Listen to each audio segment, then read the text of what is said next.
ओवीस kitchen या recipe चॅनलमध्ये तुमचे स्वागत आहे. तर आज आपण ना उन्हाळा स्पेशल अतिशय रिफ्रेशिंग वाटणारं असं सरबत करणार आहोत.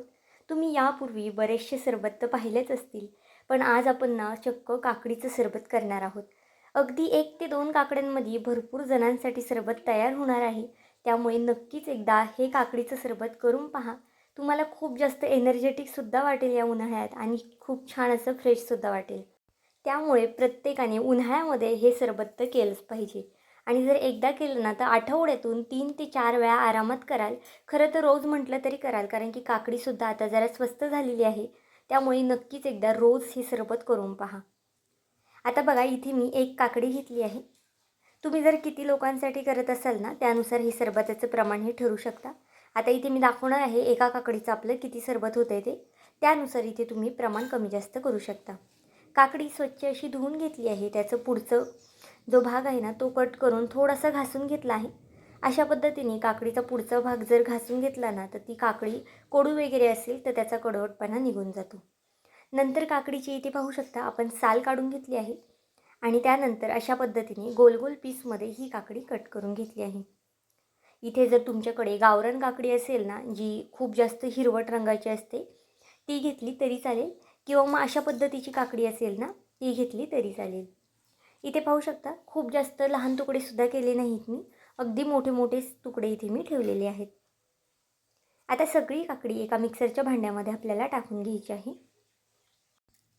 पाहू शकता इथे मिक्सरच्या भांड्यामध्ये आपण सगळी काकडी ठेवून घेतली आहे. तुम्ही जर व्हिडिओ इथपर्यंत पाहिलाच आहे आणि थोडा जरी आवडला असेल ना व्हिडिओ, तर नक्कीच व्हिडिओला एक लाईक आणि सबस्क्राईब करायला विसरू नका. आणि माझा हा व्हिडिओ तुम्ही कोणत्या देशातून शहरातून पाहत आहात ना, हे सुद्धा मला कमेंट करून सांगायला मात्र विसरू नका. अगदी थोडंसं इथे मी आल्याचा तुकडा घातलेला आहे. खूप जास्त थोडा घातला आहे, म्हणजे अजिबातच मोठा तुकडा घालायचा नाही आपल्याला. अगदी छोटासा असा तुकडा घातलेला आहे. पुदिन्याची भरपूर अशी पानं स्वच्छ अशी धुवून घेतली आहे. पुदिन्याने सुद्धा अगदी छान रिफ्रेशिंग वाटतं, त्यामुळे पुदिना असेल ना तर आवर्जून घाला.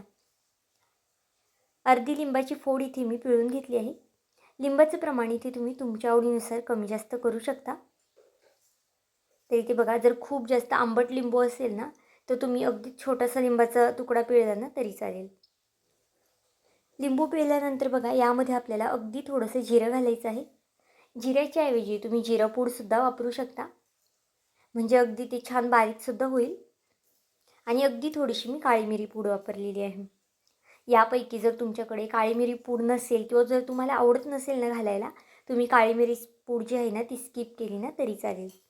आता यामध्ये थंड पाणी घालून घ्यायचं आहे आपल्याला. तुम्ही फ्रीजमधलं पाणी घालू शकता किंवा मग तुम्ही जे रोजचं वापरातलं पिण्याचं पाणी असेल ना ते वापरलं तरी चालेल.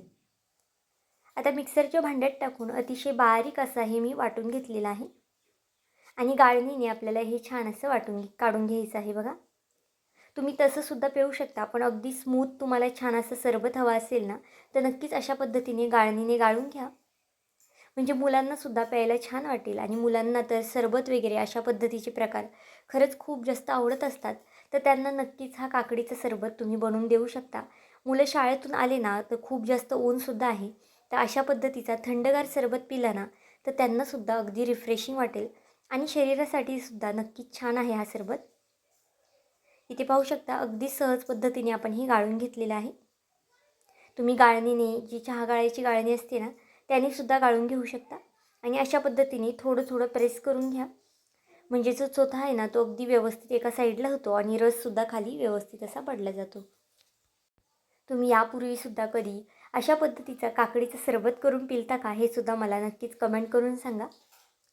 इथे पाहू शकता आता 1 ते 1.5 ग्लास इतपत आपला सरबत तयार झालेला आहे. तुम्हाला हवं असेल तर यामध्ये थोडंसं पाणी तुम्ही ॲड करू शकता. अगदी थोडीशी साखर घालून घेतली आहे. साखर जर नसेल घालायची ना तर तुम्ही नाही घातली तरी चालेल. साखरेच्या ऐवजी तुम्ही इथे खडीसाखरसुद्धा वापरू शकता. साखर घालून झाल्यानंतर बघा, छान असा हा सरबत जो आहे ना तो आपल्याला मिक्स करून घ्यायचा आहे. यामध्ये तुम्हाला हवं असेल तर तुम्ही बर्फाचे तुकडे वगैरे सुद्धा घालू शकता, म्हणजे अजून जास्त थंडगार हा सरबत तयार होईल. पण आपण नाही, ते सुरुवातीलाच थंड पाणी इथे वापरलेलं आहे. आता इथे आवडीनुसार मी सब्जा घालणार आहे. मार्केटमध्ये ना सब्जाच्या ज्या बिया असतात ना त्या आरामात मिळून जातात बाजारामध्ये वगैरे एखाद्या किराणा मालाच्या दुकानामध्ये.